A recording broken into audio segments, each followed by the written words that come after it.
Hey, welcome to the Lowbro Show. I'm Jake, and that's John. Hi. And we're going to talk about Netflix's 13 Reasons Why. Certainly a popular show in the cultural zeitgeist right now. Isn't it So let's get started. Zeitgeist? Is it Zeitgeist or Zeitgeist? Okay, whatever. I don't know, but I think it's Zeitgeist. Well, let's start with the show's premise, John. For those who aren't familiar with it, do you want to walk us through the premise? Yeah, where are you if you aren't familiar with it? Anyway, based on a YA novel of the same title, a girl named Hannah Baker has committed suicide and she has left behind, well, I guess 7.5 tapes, one recording on each side, which represent the 13 reasons why she ended her life. And so these tapes are being passed around from student to student because each tape represents also a person. As the show starts, the tape lands on a guy named Clay Jensen, who we are unsure why he has the tapes or what his connection is to Hannah, but it's clear that he considered himself a friend, but is suddenly not sure if he was or not. Right. And as the show goes on, you get lots of flashbacks into basically live reenactment of what happened in Hannah's tape, as well as present day stuff is what's going on with Clay Jensen and the fallout of Hannah's suicide. Right. So what was your immediate reaction watching the show? I have conflicting feelings, and so I'm interested to hear. Well, I mean, I feel like in terms of immediate reaction, if you're talking immediate reaction after I had finished it, we're going to discuss that more in depth later. So I guess my reaction to the entire experience, I'm about a week. I finished it, I think, a week ago. I think I'm satisfied with it. Not that I actually wasn't expecting very much because I hadn't read the novel. I didn't have actually any expectations. And I've had to mull it over, but I think I am satisfied. I think it was a positive experience for me. I don't know how to get too much more in detail without talking some spoilers that we're going to talk about later. Yeah. So for me, I was watching the show with my wife, Jessica, and we got about 9 episodes in when she had to stop, and I finished the rest on my own. I'll say this is not a show for everyone. In fact, I would recommend that if you struggle with mental illness, you may want to reconsider it. At least 3 of the episodes have trigger warnings in front of them, and they are well earned. But honestly, if I were making the show, I'd put a trigger warning at the very beginning saying, warning, this show is going to contain very graphic depictions of rape and suicide. And if you don't like that, don't watch, because this is a pretty bingeable show that can also eat your soul. Yeah. At this point, this show is a tidal wave and is the most, apparently within several days, became the most hashtagged Netflix original ever on social media. That would make sense. Netflix doesn't really make the numbers public, but I'm sure it's off the charts. This is a huge commercial success for Netflix. I think for me, in terms of context, I think I saw the banner pop up the day it came out, thought nothing of it, had no interest. My roommate started watching it because she'd read the novel, and she has crazy ADD. But she's like, hey, I just walked in. She said, hey, I've finished 3 episodes of this and I haven't paused it or fast forwarded, which was a huge deal.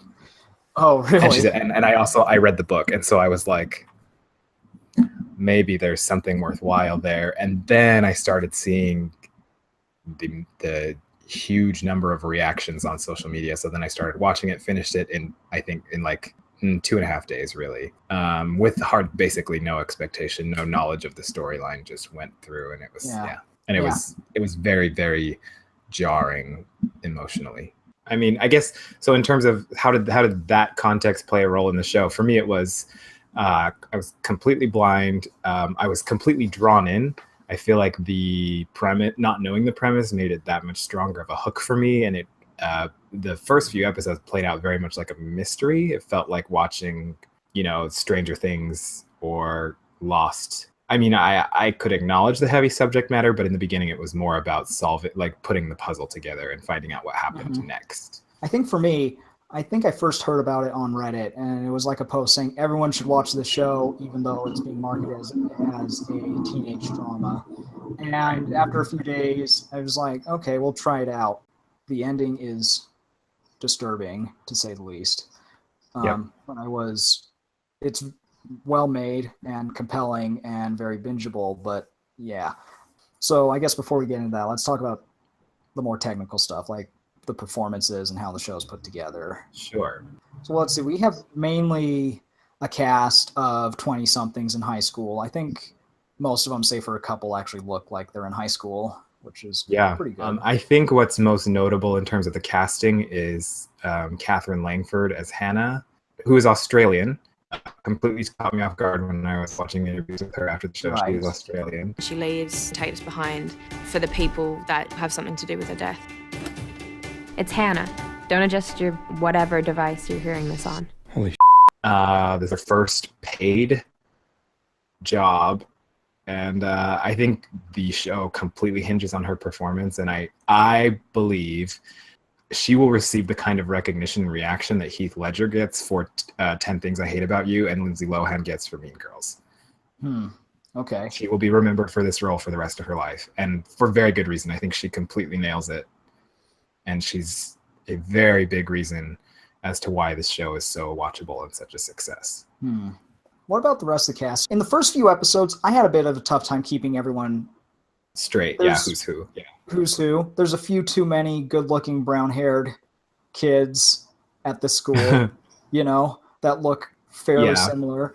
As a side note, I wonder who is the cheap tattoo shop set up right next to the high school that's giving out cheap tattoos to minors? Because, I know a handful of kids, got tattoos when they're 18. And in terms of the rest of the cast, I actually, hats off to whoever casted this, because I think the diversity in it is fantastic. Right. And actually a very huge part of what made it very watchable and appealing to me, because there are all of these characters whose ethnicity is completely irrelevant to the storyline, yet they are of all different ethnic backgrounds, and I thought that was the kind of representation that is desperately needed. And TV kind of does it better than Hollywood generally, but it was still very refreshing to see. It was very effortless, and it's kind of weird because that's all it takes. I loved that. You have Clay, who I know from the Goosebumps movie that I went and saw in theaters. We have different tastes, I guess. Yeah, we do. Goosebumps were a vital part of my childhood. And he does a lot of brooding. The show has a lot of people having long-distance glares at each other. They sort of have a moment where they glare at each other. You have his friend Tony. You initially think is like the cool guy with the nice car who hangs out at a high school after he graduates, but I guess he's still in high school. Yeah, that was one. Yeah, I think he gives a good performance, but that kid is not under 18. No. In terms of, actually, I was going to say, in terms of Clay brooding, I did really enjoy the series, but I think that's one fundamental flaw, is that they probably initially thought, 13 reasons we can make 13 episodes. But I did a little research, and the novel was written. Clay didn't. He actually did listen to all of the tapes in one night. Yeah. He drags that out. So he drags it out, and it doesn't going into depth into the characters isn't the problem. The problem is that Clay has to act so outraged by every single tape, and the characters everyone else has to repeatedly tell him, listen to all of the tapes before you judge us. And then he gets told that in every episode, but he'll never do it. Yeah, because he's holding on to these tapes and saving them. Yeah, Clay, just listen to the tapes. But in the book he did, but he wasn't listening to the tapes because they were like, no, we have to have 13 episodes. And it does feel like they actually drag it out a bit. And I will also say I got a little annoyed with Tony's moralizing. Hannah wanted it done like this. How do you know? I can't tell you that. You have to listen. For most of the season, you don't really understand what his motivations are. And when you finally do, they're not very satisfying, in my opinion. It was beautifully shot and has a very snappy soundtrack. Yeah, and it also, I think a lot of the cinematography pays homage to other teen movies like The Breakfast Club. Yeah. And the soundtrack also, I think, is very fundamental in the overall feel of the series. This sense of nostalgia, but with current music. Yeah, it does. I was kind of weirded out, even though it never says where the show takes place, the movie theater Clay works at, the street it's on, looks very similar to our hometowns, Kaysville, dollar theater. I guess, yeah, I hadn't thought of that, but I guess it does. And in one of the scenes where Clay's riding his bike, you see big, tall oak trees lining either side, a lot like our hometown's Main Street Drive. It was kind of weird how similar that was. I didn't think about that, but yeah, that's true. It did kind of bear some geographic resemblance. Yeah, it's interesting because I was just thinking, when I left high school, a lot of these issues were still pretty foreign to most people. Yeah. I mean, I will say when I was in 8th grade, a guy gave one of the first digital cameras, back when digital cameras were a new thing, gave a digital camera to one of the girls, and the girl snuck it into the girls' locker room and snapped a bunch of photos. They were never caught for that, but those photos were shared around with a bunch of the guys.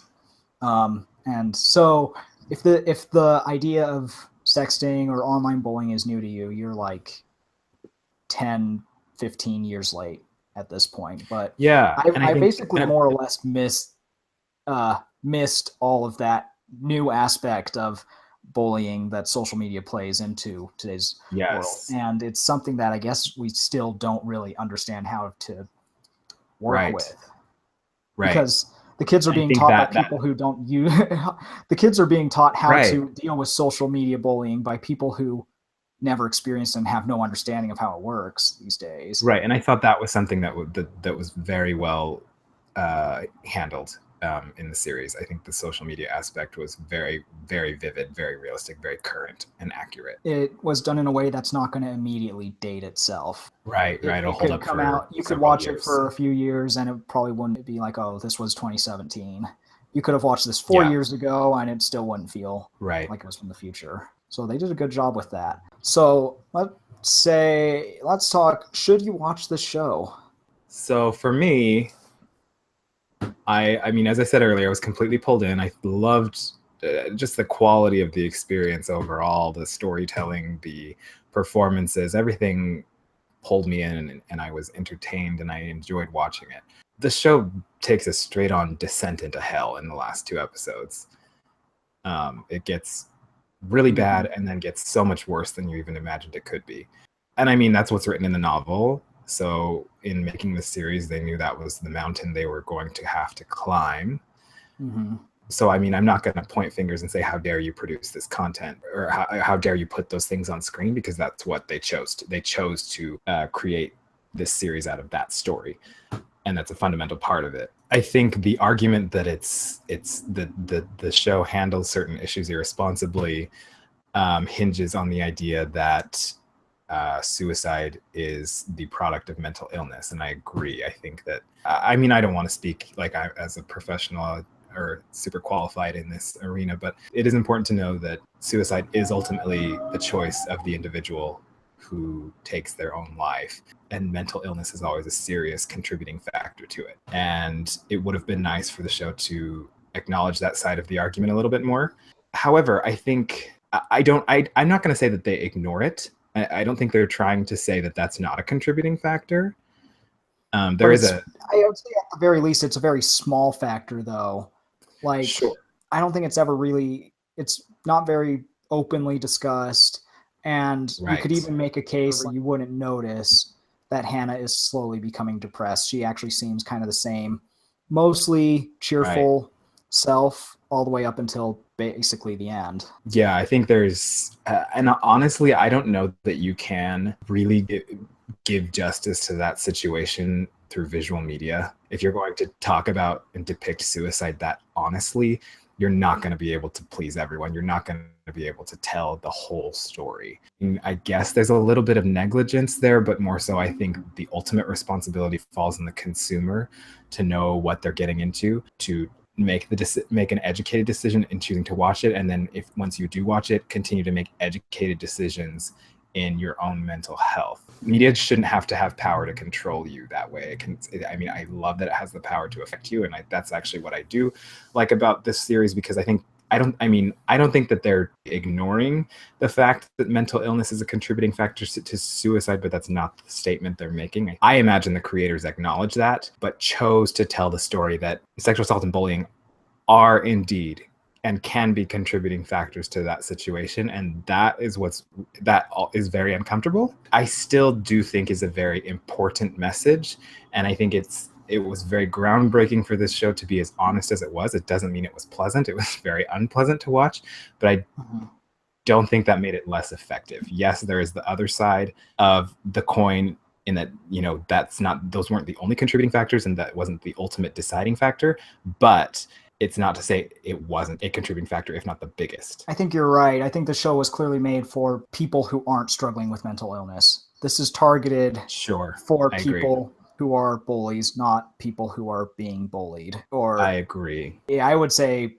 actually it's probably a bad idea to watch it if you struggle with depression. Probably. I mean, I have heard anecdotal accounts of people who watched it with mental illness and who loved it, but also many who did and said they wish they hadn't. So yeah, that's your discretion. I'd say it's tough. I have a hard time recommending the show, to be honest, even though I thought it was important and thought it was worth watching. Yeah, I agree. I think I felt, when I finished, I felt the same way. I felt very hopeless. I felt very lonely.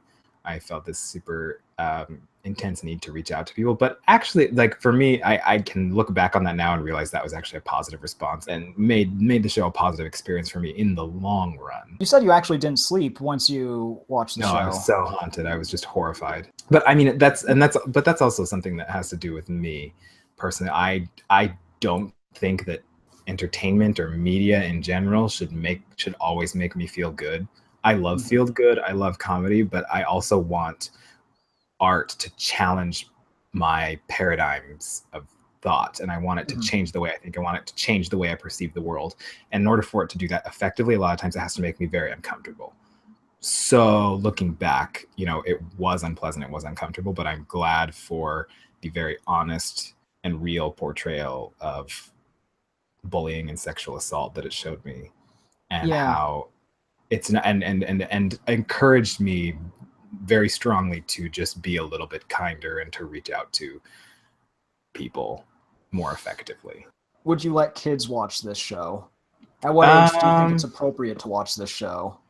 Oh, gosh, I think it really depends. It depends. It's a case-by-case situation. I think there's lots of high school age kids that are mature enough to watch this, to walk out and think, okay, here's what I take away from this material. Here's what I study that wasn't covered in the show, so I can get a balanced look at this issue and make positive changes in my life.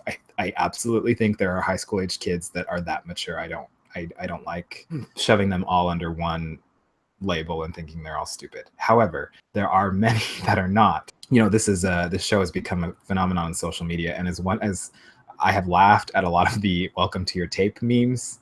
But those, I know, but I was going to mention, funny, but I think that and those memes do not fall on the creative team for the series. That is irresponsibility on part of the consumer. And they miss the whole point of the show, and they actually kind of annoy me. Exactly. Yeah. And I think you're right. That kind of shows that a lot of people who create those memes are missing the point. If you are going to let your teenager watch the show, it might be a wise idea to watch it with them and talk together, about it. And discuss it. I absolutely think so. Yeah. I just think it takes a certain mental and emotional maturity, but I don't want to underwrite what a teen is capable of. So I think there's definitely kids that would benefit from watching it. Just be careful. Let's talk about spoilers. So I mentioned at the top of the show that you shouldn't watch this show if you are keen on watching graphic depictions of rape or suicide. Both of those are seen in the last 2 episodes, really last 4 episodes. Yeah. And they're done pretty disturbingly. They are not pulling any punches at all. It's very, very difficult to watch. Yep. And it's meant to be traumatizing. Yes. Something that you learn that the captain of the football team, the high school jock, guy named Bryce, who from the very first episode, you can tell he's kind of a dirtbag, ultimately rapes Hannah and seems to be a serial rapist himself. Yep. And is truly a monster. And something that really stuck out to me is this show's take on bullies is much more real. The bullies in this world aren't like big stupid kids with buzz cuts and grease food stains on tank tops who just beat up guys with glasses. Yeah, they're bullies in charming. they can be charming. They have friends. They're nice to people. He looks out for Justin. Yeah. So Justin has to trust him. Yeah, totally multifaceted individuals. In fact, every character on this show is kind of complicated. Very three-dimensional. Yeah, and which is awesome. They regularly do really awful things to each other too. Like it was pretty disturbing when Clay decides to text a picture of one of his classmates new to the whole school. Yes, but the intentions are never just out of pure evil desires. It's this very, very real and human reaction to the circumstances around them. For all of the, maybe except for Bryce, but all of them are not evil. They're just making horrible decisions because of these horrible circumstances they've been thrown into, which I loved. I loved seeing that. That's the kind of art I want to make. Yeah, I was actually surprised. Like, Justin is surprisingly redeemed in a lot of ways towards the end of the show, even though he's set up to be a very big villain at the beginning. I mean, he's still not a great person, but you realize a lot of that might come from his background and his upbringing. Of course. And this isn't to say we're making excuses for any of the decisions the characters make. Yeah, and I think in terms of the going back to like the graphic depictions of sexual violence, yeah, that's there. If you don't like that, don't watch. I understand the artistic decision to shoot them that way. I've never, this sounds weird. I've seen a lot of on-screen rape in my life. Yeah, that is kind of a weird thing to say. Yeah, I don't know. But anyway, but what I'm trying to say is that I've never felt the way that I felt watching these. I think what was so key about it is that it was shot from the victim's perspective both times. Yes. And so it was very visceral for that reason. Yeah. It was so disturbing, but I mean, I think you get just maybe 1/100th of what that actually feels like when it happens to you. Mm-hmm. You can't understand that unless you go through it yourself. But I think so long as you are responsible for your own mental health, seeking additional insight into what that feels like is a good thing that builds character, so long as you're able to handle it emotionally. So for me, disturbing, but again, I appreciate the artistic endeavor, and it ultimately built empathy within me. Mm-hmm. Mm-hmm. I feel the same on that scene. Less so on the suicide scene. I feel like that might have been a little. Hoping we'd get to that, yeah. It might have gotten a little too gratuitous, in my opinion. Yeah. You watch the blades go into the wrists. Yeah, you hear screams. You see Hannah's parents discover her body, and I think it probably went too far there. I think, this is really difficult because what I'm seeing, one thing I saw on Facebook was somebody was saying that she didn't think the show was good, and she was recommending people not watch it because it glorified suicide, and I fundamentally disagree with that. I definitely, and in the novel, Hannah kills herself by swallowing pills, and this girl on Facebook wrote, like, she actually wrote that Hannah peacefully died, and I don't think you even watched the scene if you think that was peaceful. And that was the reason that they chose to change the method of death is because the swallowing of pills might look a little bit too, that's not a pleasant way to die, but it would look a little bit too peaceful and serene. And they wanted to make the statement that it's a horrific thing for both the person that chooses to do it and the people that have to discover that choice. So the choice to do it that way, I understand. And so I definitely understand the artistic intent of that moment, but I agree. I don't know that it was good. So graphic that Yeah, and that might have been what pushed that. I mean, I think I could handle the sexual violence, but that might have pushed me over the edge. I don't know, because at the same time, had they done it more artistically, then it might have looked a little bit glorified. It might have looked, there needed to be no beauty Right. You know, if there was this artistic shot of blood, you know, just starting to pool over the edge of the tub, you know, with music playing, then it would have romanticized it. So it's tough. I don't know what the answer is there.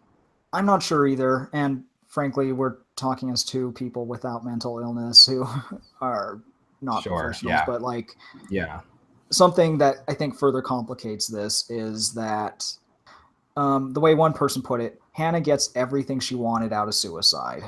Right. So she gets her revenge, she gets pity, she gets love, she gets noticed. That goes back to the novel as well. I don't want to just like throw stones at the filmmakers. And I do worry that could be a little bit dangerous, and that's kind of why we've been saying like, hey, you probably shouldn't watch this if you struggle with those issues, because it kind of in a way could give you a roadmap like, this is a great way to get back at everyone who's ever wronged me. It's possibly a little irresponsible in that way.